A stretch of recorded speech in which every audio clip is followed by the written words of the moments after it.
making a living as a creative. If that sounds like something you'd enjoy, you can check it out at the link below.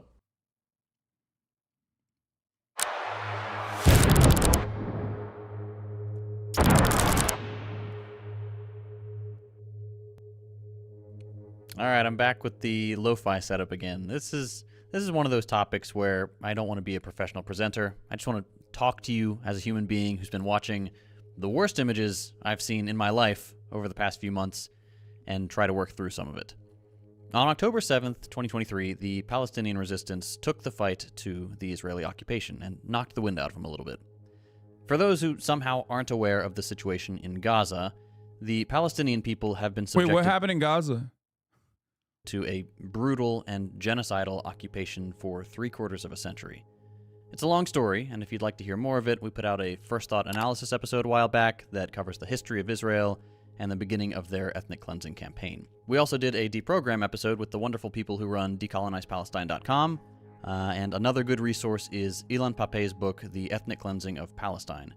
Pape is an Israeli historian, so before you go accusing me of only suggesting pro-Palestine sources, maybe give that one a read.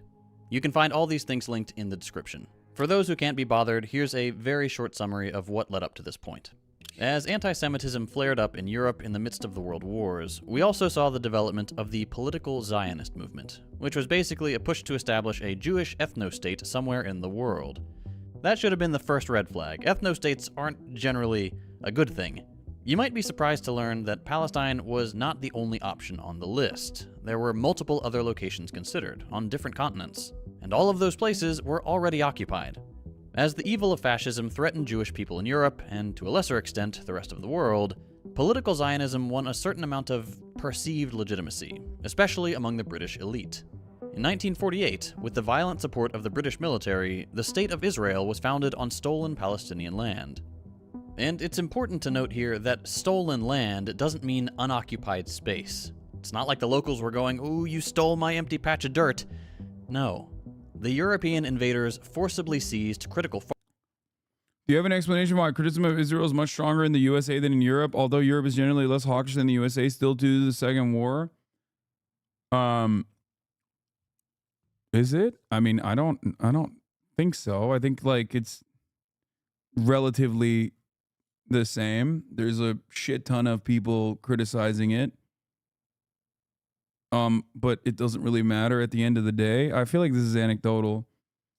People are criticizing the shit out of Israel in Europe too.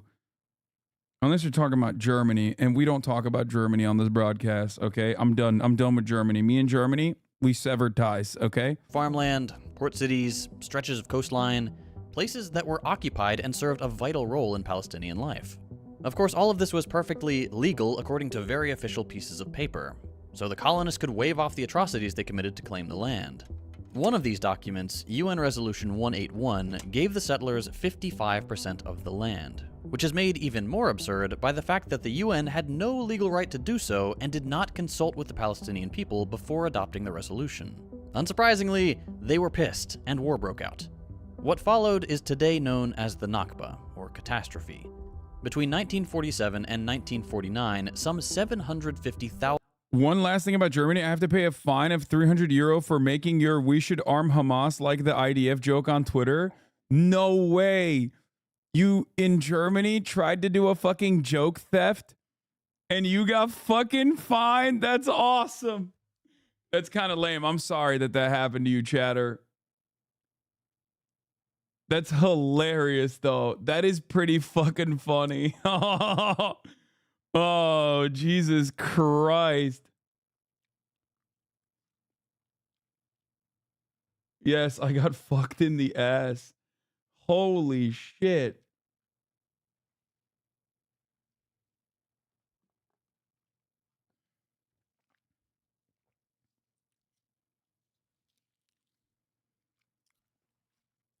That sucks. Hasan no longer allowed in Germany. I can say whatever the fuck I want. I'm a goddamn American, okay? Let me tell you something. Well, as long as my internet is still working, holy shit, I keep getting hit with EMPs left and right.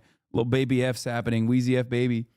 Yeah, I don't think people understand. That's not how this goes, baby. That's not how this goes at all. Do you know where I'm from?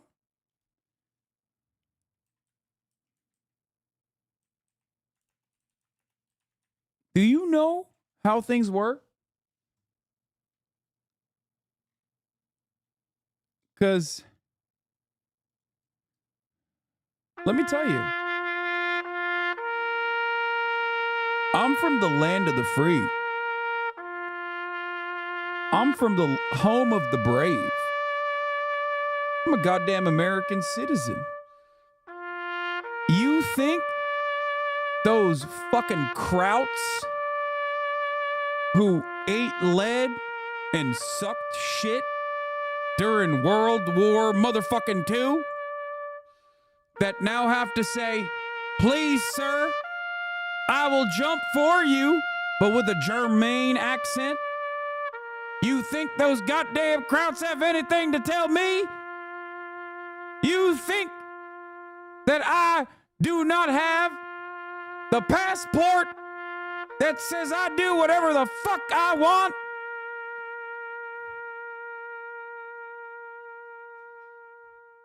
I'm a goddamn American.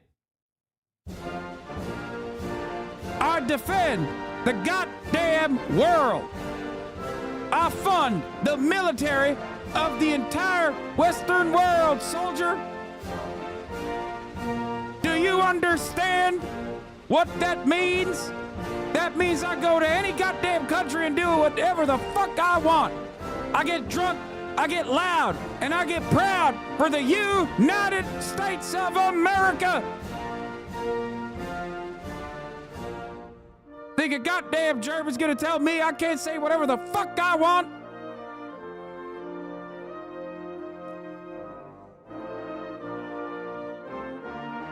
Don't make me rebuild Israel on top of your goddamn house, Germany. Because if I willed it as a goddamn American, I could. And I probably should have.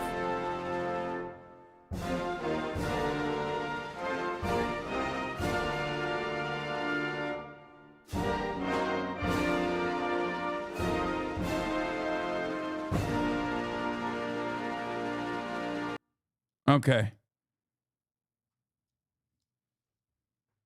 Don't make me bring managed democracy to Germany, okay? 1,000 Palestinians were expelled from their ancestral home. The Zionists seized 78% of historic Palestine, ethnically cleansed and bulldozed over 500 villages and cities, and killed at least 15,000 Palestinians in the process. Today, settlers who were there at the time laugh about the atrocities they committed on camera. עומדת כיתה של זה עם ידיים למעלה, אז באותו יום הייתי רואה אותה, הייתי קוצר את כולם, עד כדי כך. כמה אתה חושב אנשים הרגת ככה? לא ספרתי. אני לא יכול לדעת בחיי. היה לי מקלע עם 250 כדורים. ותראה, יריתי, נלחמתי כולם. אני לא יכול לספור.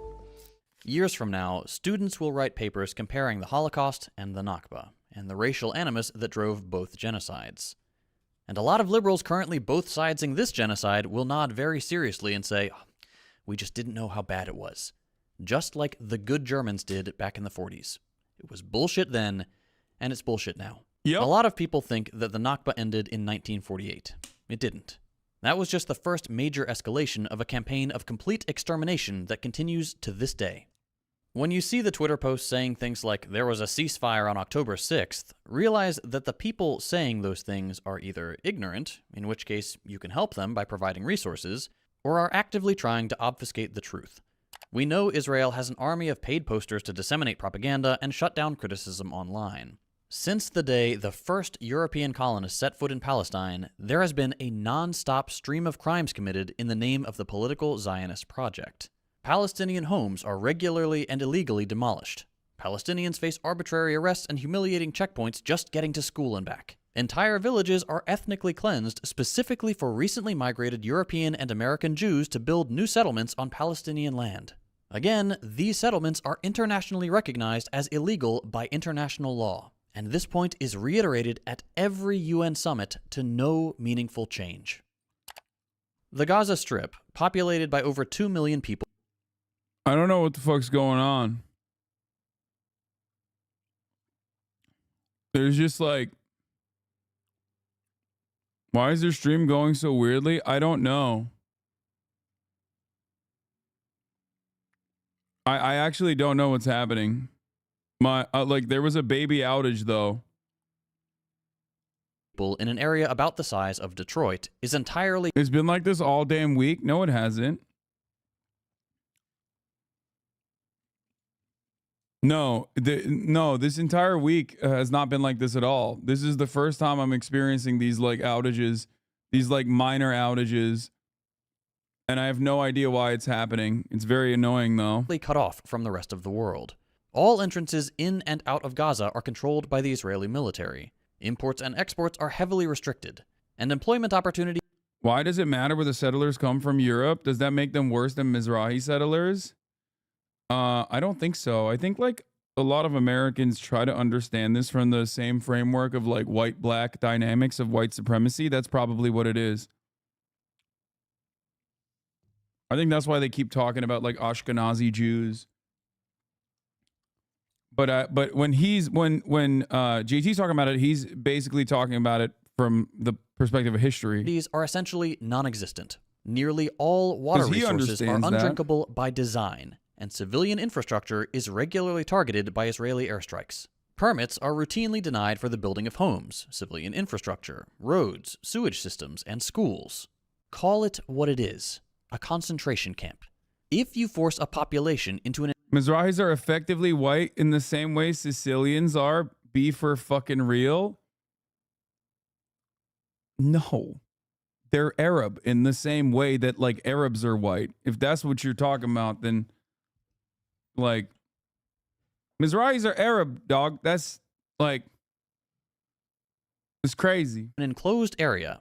You control the food, the water, electricity, fuel, medicine, literally everything that goes in or out. If you put a high-tech fence around it with facial recognition and automated guns, if you routinely kill the people inside to further your goal of an ethno-state, what separates you from the Nazis?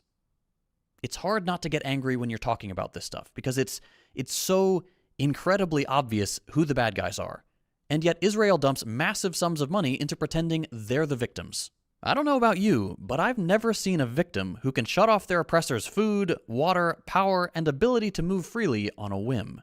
So now I'm going to have to make an assumption, because I'm not going to waste my time trying to win over people who still think Israel is in the right, when they've seen all the same footage that I've seen. Either you're a decent person, or you're not. So the assumption I'm going to make is that if you're still watching this video, you're one of those decent people. We're on the same page. What's happening in Gaza is the most blatant example of genocide in modern history. For the rest of the video, I want to talk about... We need to be careful about comparisons to the Holocaust, but I don't know what other context you could put something like this in. I mean, there's like plenty of other genocides that you can point to, but like the Holocaust is the most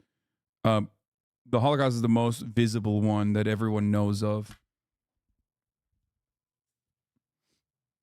Like if you talk about like what the Belgians did in the Congo, people don't fucking know or give a shit about it. You know what I mean? Or even the Armenian genocide, as a matter of fact. But I think like a big part of the reason why people bring up the Holocaust because Israel brings up Holocaust. Like defenders of Israel bring up the Holocaust all the fucking time. A big part of the reason for Israel's existence and then the violent ways that it exists, unironically, is as a defense of a potential future Holocaust. That's what they say. Which is why I think people go, what do you mean the Holocaust, brother? You are doing something comparable now. Obviously not to the same severity, but still. If there is a mechanized machine of death here against a marginalized population that it is unjustifiably destroying, then you're closer to the Nazis in the Holocaust analogy. No matter how hard you try to fucking claim that like every Palestinian baby has like mind control powers or whatever, and that's and they are like the most rabid anti-Semites or some shit. What that means. What does it tell us when a country like Israel can commit these monstrous acts and face zero consequences? When it can be condemned by the vast majority of the world, including institutions like the UN, and get away with it? When we see this on Twitter, and the Western press still says that this is all Palestine's fault? It takes 34 seconds of scrolling just to get to the names of children 1 year old. To put the scale of Israel's crimes against children in perspective, in the final years of the war, when Germany was really ramping up their extermination campaign, the Nazis killed 127 children per day. Have you ever covered in-depth Plandalet on your channel? It's basically in writing what the Zionists wanted to do. Yes, of course I have. Yes, of course. In Auschwitz. Israeli occupation forces are now killing 139 children per day. At time of writing, Israel has killed over 27,000 Palestinians in 4 months. Compare that to the 15,000 killed over a 2-year period during the Nakba. And yet, despite those numbers, despite the massive rallies for Palestine around the world, despite politicians getting shoes thrown at them and trade being disrupted, we still hear nothing from the corporate media. And we can't seem to budge the leaders of the Western world. Why? The easy answer is that Israel serves the interest of the United States. Here's Joe Biden back in the 1980s. There's no apology to be made. None. It is the best $3 billion investment we make. Were there not an Israel, the United States of America would have to invent an Israel to protect her interest in the region. He's pretty wild how big of a, he is unironically one of the biggest dick riders of Israel and has been for so long. What do you think Ethan would say about this since he thinks JT's a thing? I don't care, dude. That's such a silly way to approach internet content, okay? I said back then that I like JT and that I think that it would be better for him to defend his positions. I'm not trash talking Ethan at all, by the way. For people who try to fucking consistently turn this into drama farming. Ethan is my friend. We may have disagreements every now and then, but I have maintained the position that his heart is always in the right place and he's on a journey of learning. And as far as second thought goes, I think that if they had a conversation, it would be he could describe his position better and clarify his perspective.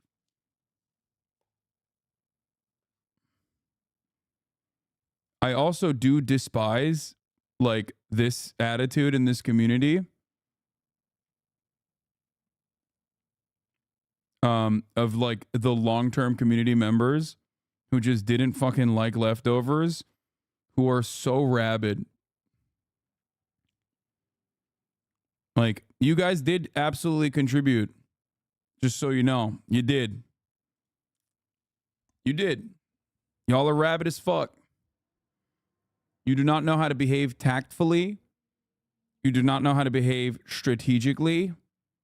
You do not know how to behave in general. You think it's moral consistency, and you personally think that it's you're doing something revolutionary. You're not. Yeah, this community wonders why people are afraid of collaborating with you. Yeah, my long-term community members and subscribers, I love you all for your support over the course of many, many years. But you do sometimes have a tendency to behave in a rabid manner and operate in the most purity-focused ways possible. Nobody ever thinks about the impact of certain things. Nobody ever thinks about the impact of having a show like Leftovers that goes to a much broader audience. You know who thinks about that, though? People who fucking despise my commentary. They think about it all the time. They hated it for that very same reason. And that's precisely the reason why they worked very hard, tirelessly to fucking end it. So it's odd to see, the handshake emoji happen from my most rabid and longest supporters and my most rabid and longest haters. In terms of,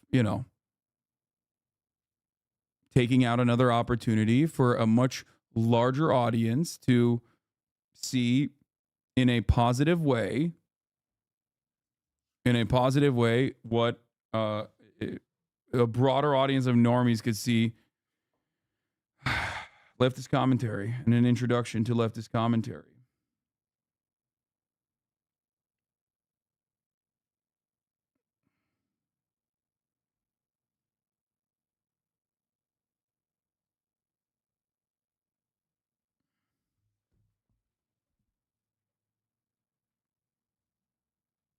Anyway.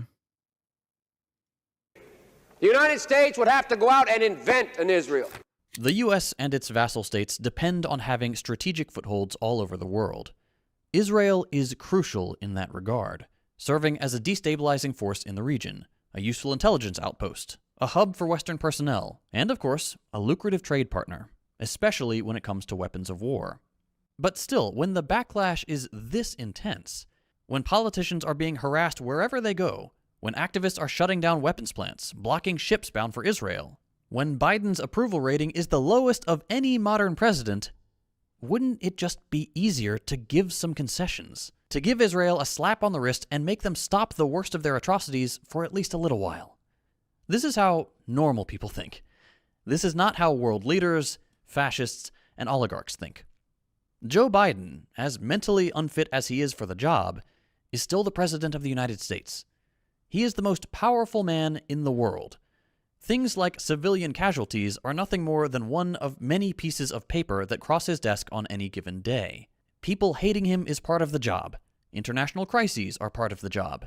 He, like every other president, sees the rest of us as NPCs, little Sims running around his country. We're insignificant. If we have a little red angry face over us, he can pull some levers and distract the majority of people with war over Ukraine or Taiwan, or even just ignore them for a few months. And this isn't to rag on the average person. Most people are busy. We don't have the time to get to the bottom of every geopolitical issue. It's just to say that when you are in a position of power, you have options to make your problems go away.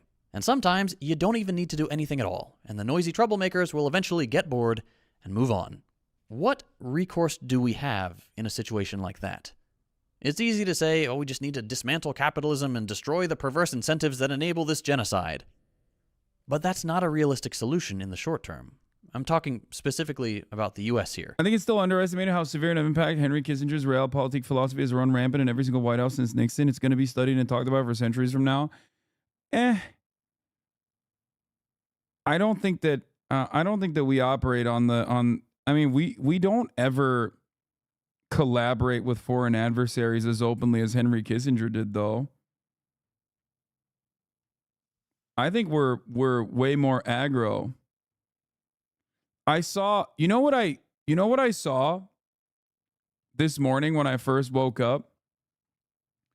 Barack Obama talking about whether he would negotiate with foreign adversaries.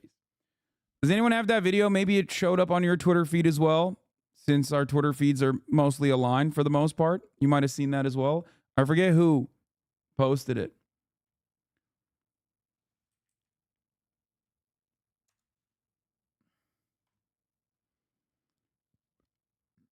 I love everyone going, I don't use Twitter. Okay.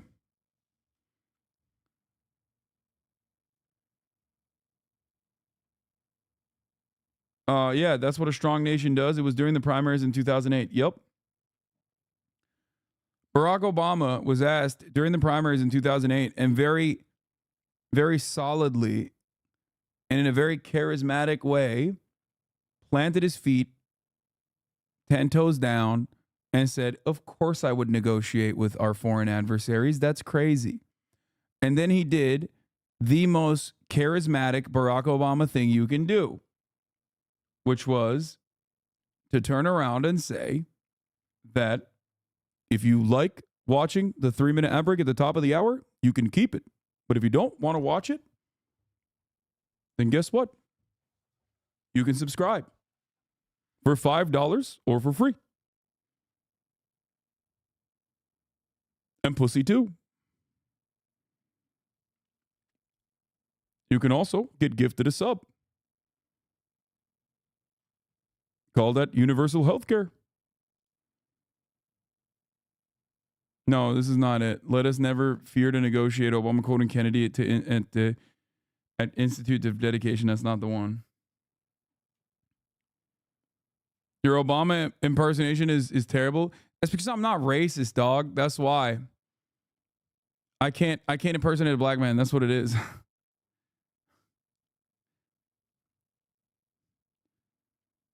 We killed some folks.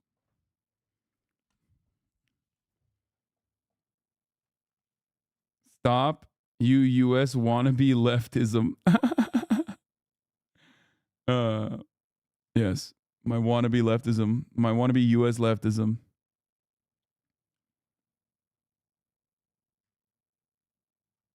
A little bit more vocal fry on the and pussy too. And pussy too.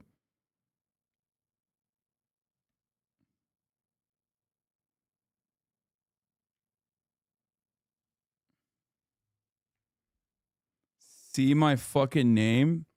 Yes, dude. Anarcho Syndicalist 1312. Ooh, he's gonna toss a Molotov cocktail at a cop car, okay?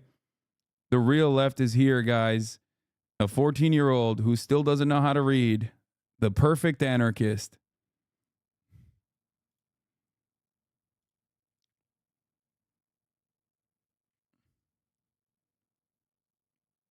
I love that Cinemarxism is also an anarchist, but yet he doesn't claim he is. He doesn't he acts like he's not, and even has his own emote that's anti-anarchist.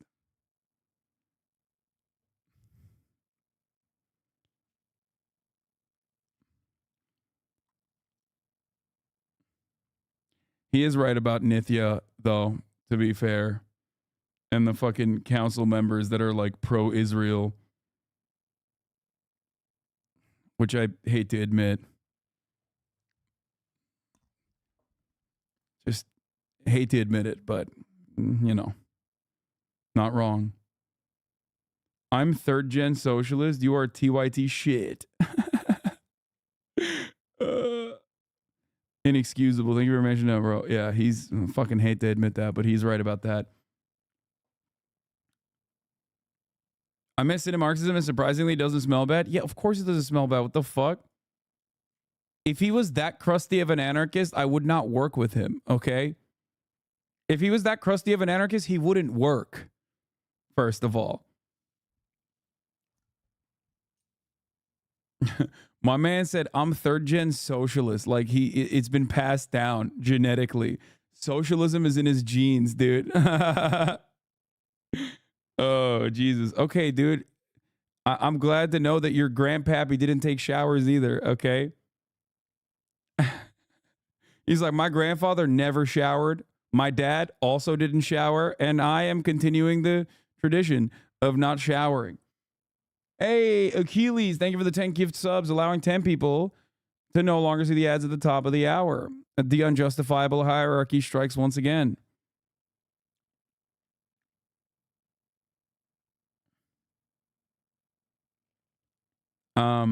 Anyway.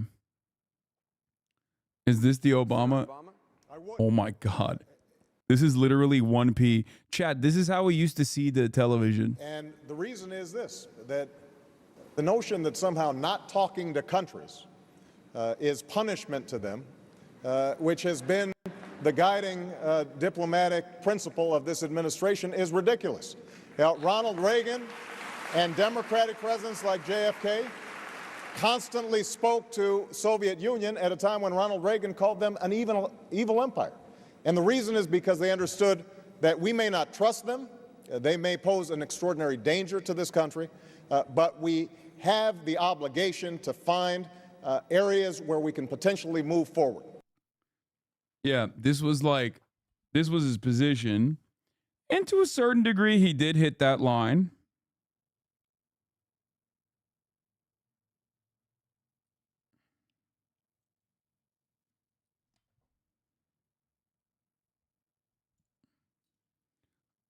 What happened to the Anson 1312? I love, my granddad was in prison for helping socialists and Jews. My dad and mother sent money to Vietnam.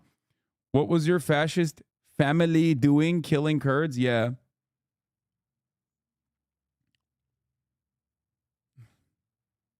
I love this chatter, and I mean it unironically. I love him. Or them. I don't know. No, he's still talking about his family, dude. Like, what are you doing, brother? That's what you're gonna turn him into a right winger.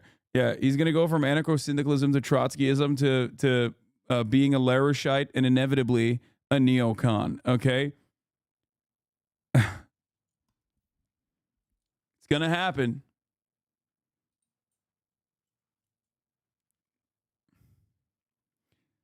But I'm not even joking. I do love that guy.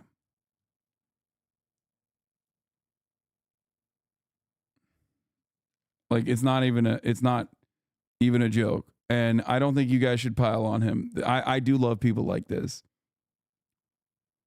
All jokes aside, like people like that do a lot of you know, they're the guys that have like they're the dudes that have like you know, that are always at the forefront of mutual aid, things like that. I'm Antifa and I hate you guys. Vosh Desterny. Okay, this is the most 14-year-old anarchist I've ever seen, though. Online anarchists do not do groundwork. They post GoFundMes on Twitter. Okay, fair.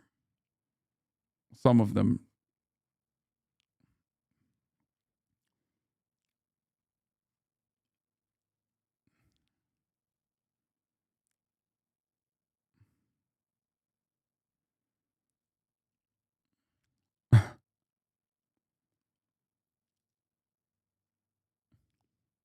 Is the kind of dude to show up to a DSA meeting with a water balloon? Yeah, no. When you're such a puritanical anarchist that you believe the greatest enemy, what have you done but get rich? Great question.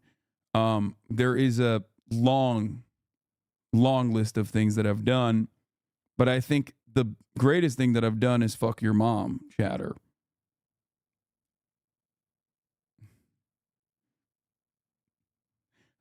Like, I love that you went, my granddad was in prison for helping socialists and Jews, and my dad and mother sent money to Vietnam. Like, your dad and mother as bona fides are sending money to Vietnam, and you're sitting here not even thinking a little bit about the amount of funds that I've raised, not only for labor unions, but also on top of that, direct victims of imperialism in the third world.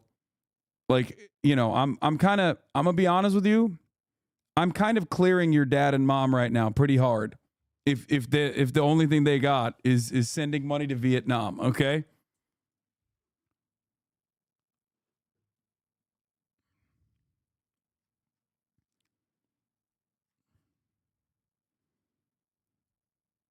But the end all be all is like, you're roasting a child, calm down. It's true.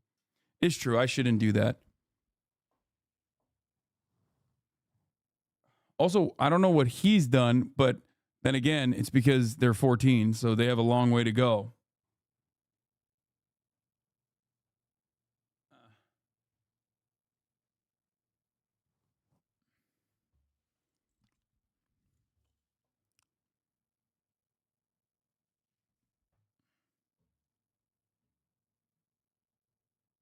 You are nothing but a creep online.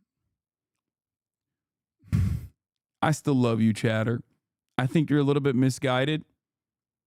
When you learn to read, things are going to look up for you. Okay? Once you figure out reading, oh my God, dude. Life is going to change for you dramatically. I suggest Lenin. I suggest Engels first, an infantile disorder, and then you can pick up maybe, start off with Lenin. And oh my God, so you are a bigot.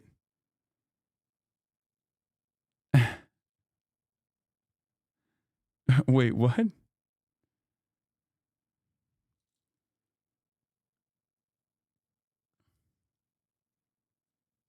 Wait, why am I a bigot? Okay, I'm enjoying this conversation way too much.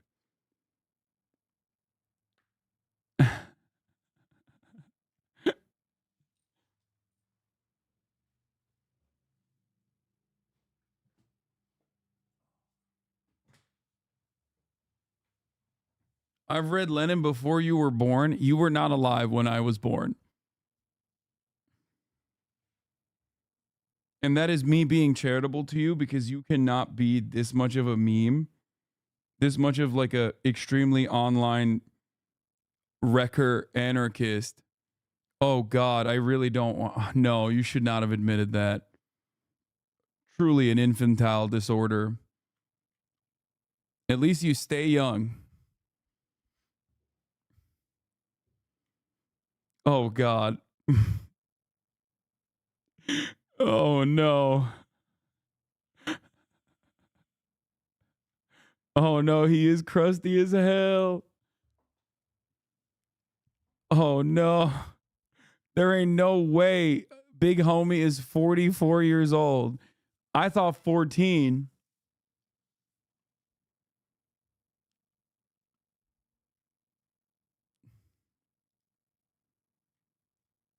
I already ran the top of the hour. Bro, if you're 44 years old and you're still talking about your parents' accomplishments as far as like your leftist bona fides, I'm gonna be honest with you, you got to get to work, dog.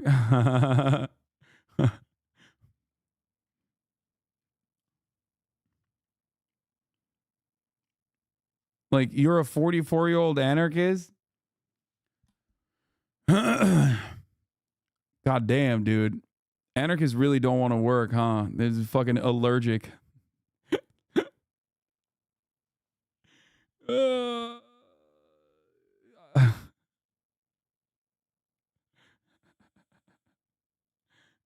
I'm Antifa. You are not good at this argument. Yeah, you're doing anti-fascism here. Please ignore the hate comments. Come on, this is not a hate comment. We're just having fun. My granddad got beat up, but fun.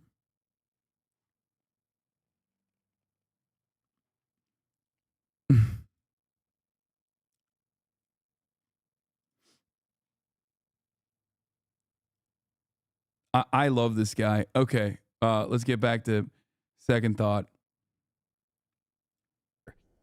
We don't have anywhere near the level of class consciousness needed to build a revolution. Not in a timely manner, at least. So we find ourselves in a position where it looks like evil has won. Where no matter what we do, Israel is still going to bomb Gaza, and the US is still going to give them the bombs, and the media is still going to say that your eyes are lying to you, and it's actually the Israelis who are the victims. That sounds pretty bleak. And it is. There's no denying that this is a pretty grim timeline. The United States is a tremendous force for evil in the world. There's a reason it's the most hated country on Earth, and there's a reason most Americans aren't aware of that fact. But here's the thing, and this might sound a little flowery at first, but bear with me.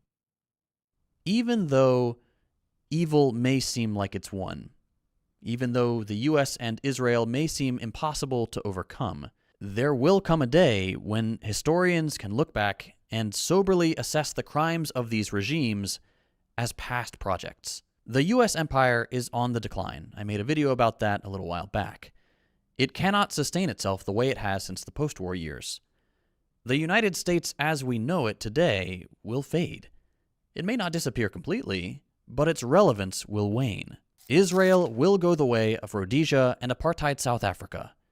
As long as projects like these are reviled and opposed by the majority of working people, they will eventually succumb to the weight of their own contradictions.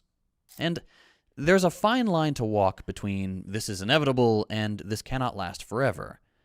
Assuming something is inevitable is not the correct approach. That leads to complacency. But recognizing that evil cannot stand against the determination of the masses forever, that's inspiring. That leads to people getting involved, joining organizations, actively working to prevent things like what's happening in Gaza. Hope and determination is the right approach, not complacency. And certainly not doomerism. Yes, it's incredibly painful to watch the footage coming out of Palestine. Yes, it's normal to feel overwhelmed or helpless. But all you have to do is search the words Palestine March or Rally, and you'll be reminded that millions and millions of ordinary people just like us are making a difference. We're helping get food and medicine to people who need it. We're educating our peers. And most importantly, we're scaring the criminals enabling this genocide, whether they admit it or not. Another thing to consider is that even though there are something like 40% of Americans who still support Israel, that number is dropping.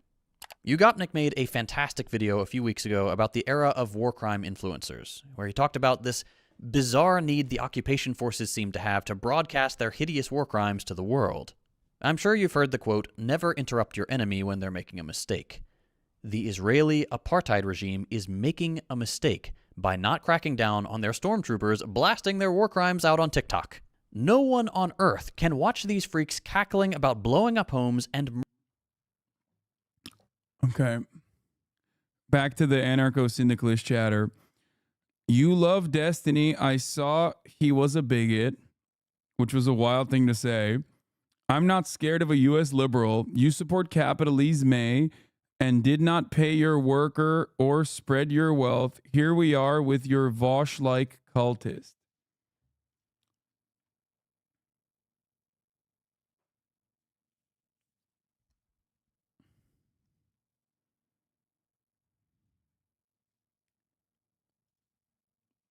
I keep having to untime him out because Fossabot keeps clapping him.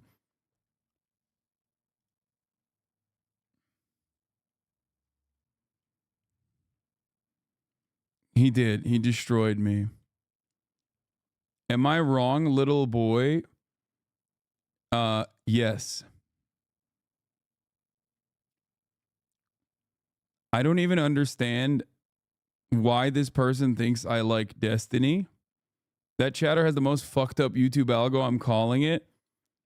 I don't understand how someone can be a 44-year-old person who's like this brain broken and this oblivious to like any of my positions, anything I've ever done, but yet this passionate about his anger.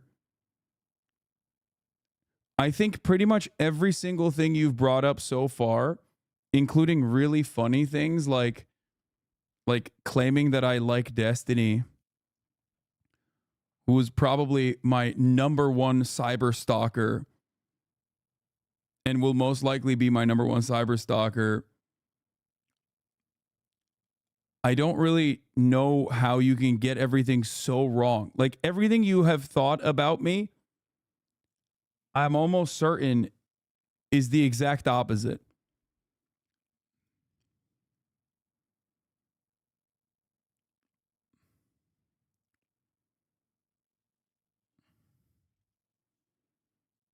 Anarchists are so based. No, 100%.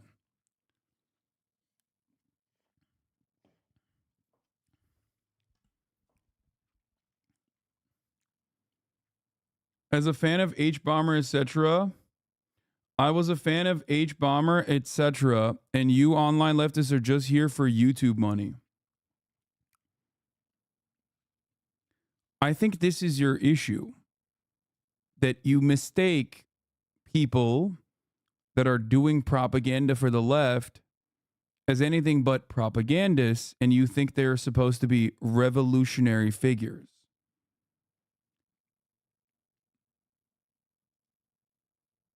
I am genuinely enjoying this because he's like Jesse Lee Peterson way, like he's out there in the same way that like Jesse Lee Peterson is.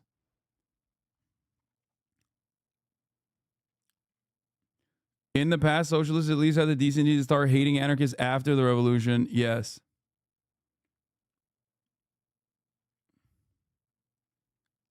I don't think this guy is trolling. I think he might genuinely be like a 44-year-old French anarchist or something.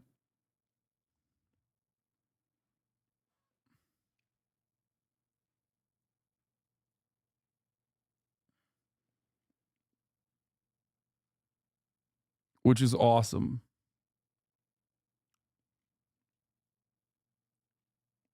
Danish anarchist. Okay. My love for you grows ever more.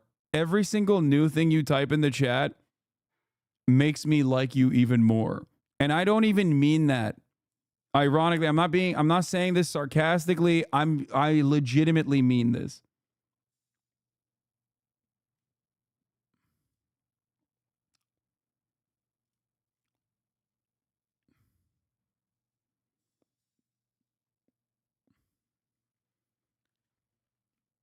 Denmark is a racist hellhole, but I try. You're definitely one of the better leftist propagandists in the U.S., no fucking doubt. I like to think so, but... Wait, you love this crusty motherfucker? Yeah, I love anarchists. The fuck do you mean? I think, like, if you spend enough time in this community, you probably recognize that, like, almost every single joke I make about the left and the divisions within the extremely online left still ultimately comes from a place of love, unless we're talking about debate pedophiles, in which case there's no love there. But for the most part, yeah, like, I mean, I make jokes about anarchists being crusty. I make jokes about Marxist Leninists being annoying and also engaging in oftentimes, maybe sometimes, historical revisionism or fantasizing about a existing real world of socialism that was actually perfect, like existing real socialism that was definitely infallible and perfect, and that like we have to go back to that same era without any consideration for the current material conditions whatsoever.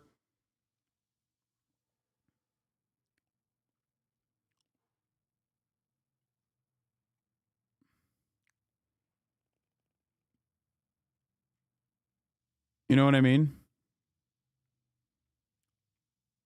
I want to know what gave them the impression that you're friends with D. I don't know, but I love him regardless.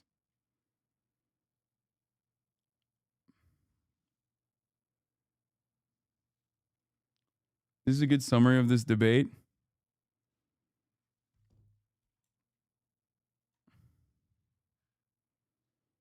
My friend just showed me the scene from a German film last year, and now I need to see the full film. I'm a communist, and what are you? I'm an anarchist. Cool, we can be friends until the revolution. After that, it gets difficult. Yeah. Like, see? Look. I had a Palestina flag in my window since 2004, but I also have an LGBT flag and the Kurdish flag. Cool, man. I'm glad you're doing your part with your flags in Denmark. It's great.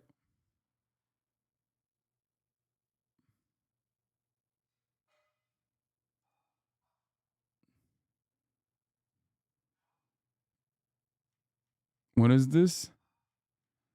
Dude, he is standing next to Destiny. No, I dislike Pac-Man, but he is no Destiny. What? Is this the guy? No. How the fuck did you all find his Twitter account?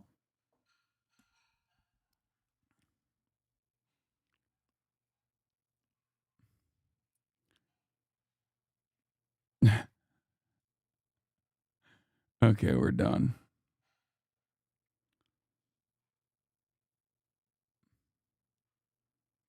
I think that's why.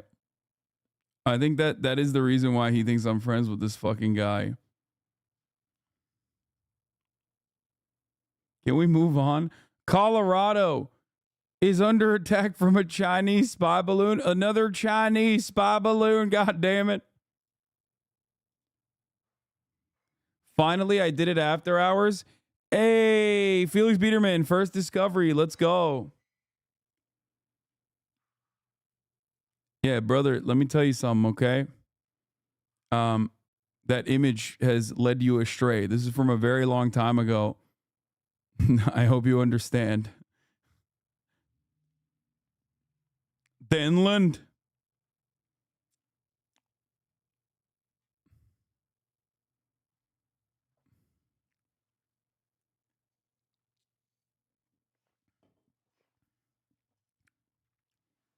Bro, it's really funny how you have haters in every camp. You have a knack for drawing out people's insecurities. Joe, many liberals does it take to change a log by bulb? None. They're too busy. Their gender. I love that.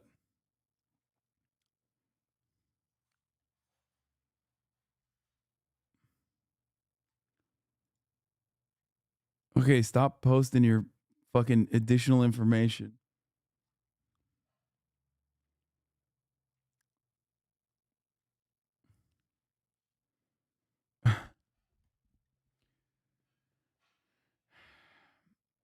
The left is destroyed. Okay. Let's continue. Let's continue with this. I forgot where I was.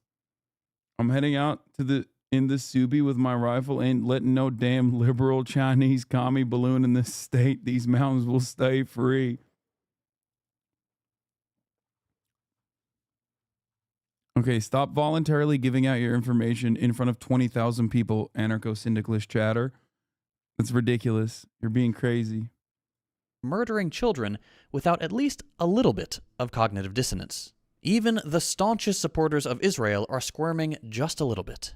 Except, of course, the ones paid handsomely not to squirm. Israel has shown the world what it represents.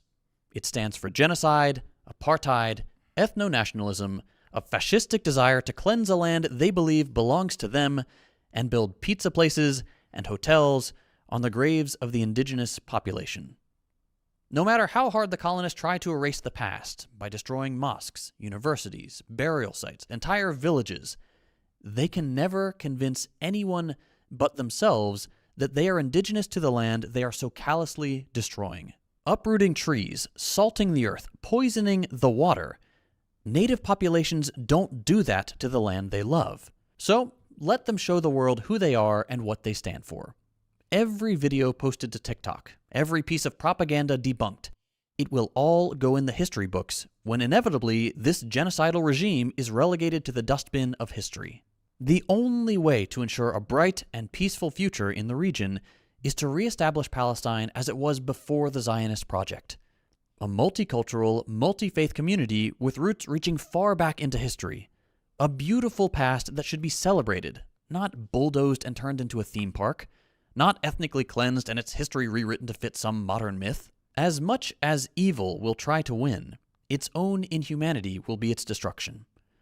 The world sees Israel for what it really is, and one day will remember Israel for what it really was. These days, it's pretty hard to find someone who will admit they supported Rhodesia or apartheid South Africa, but they're still around, pretending like they didn't act just like the supporters of Israel are acting today. So, what happens when evil wins? Evil doesn't win. At least, I don't agree with you on everything, but overall you have very rational takes, and I appreciate your impact you've had on the commentary in the U.S. I hadn't even heard the perspective of the Palestinians before your coverage, and I'm sure there are a lot of other people who would say the same. Well, that's my goal.